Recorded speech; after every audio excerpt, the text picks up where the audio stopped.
if you add yourself to my website, drrockra.com, we'll send you a better version of this. This is the shorthand version. First one, meet and greet. Your practice website should depict the branding of your business. Your practice website is really like an open door for the business to say, this is what we offer, this is what we can provide you, this is what we can give you.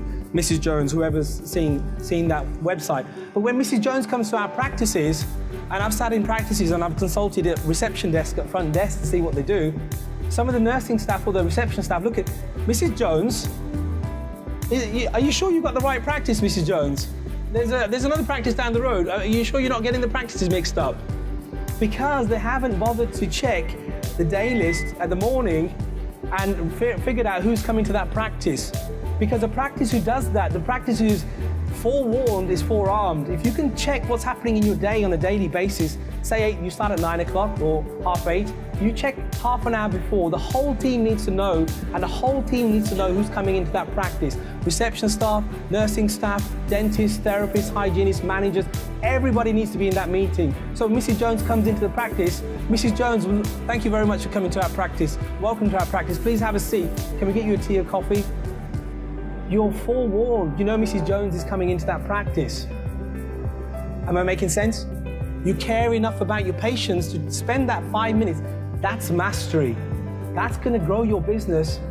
If your business is plateauing, you've got to look at the basic, simple things that business is doing or not doing. If you're driving a ship, for example, it just takes a 1 degree turn from you to go from that continent to that continent over a long period of time. And it's those 1 degree turns which, when I go into practices, I say, well, look, how about changing that? How about changing that?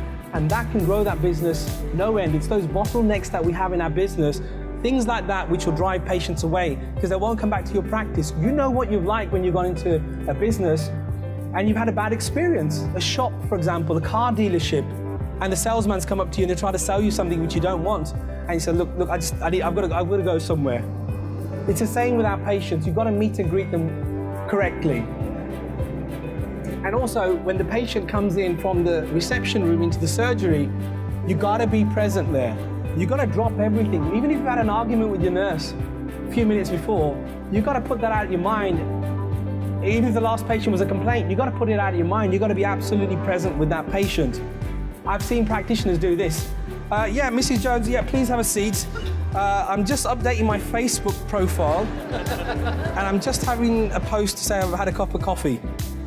Right? People have done that. Oh, no, and this one's probably better. I'm just writing up my contemporaneous notes from 2 weeks ago. Be with you in a moment, Mrs. Jones. That's not how you want to meet and greet a patient. You want to be absolutely present when that patient comes in through the door. Mrs. Jones, welcome to my practice. My name's Dr. Rockra. This is my head nurse. Please do come and have a seat. Welcome the patient as if the patient's the love of your life.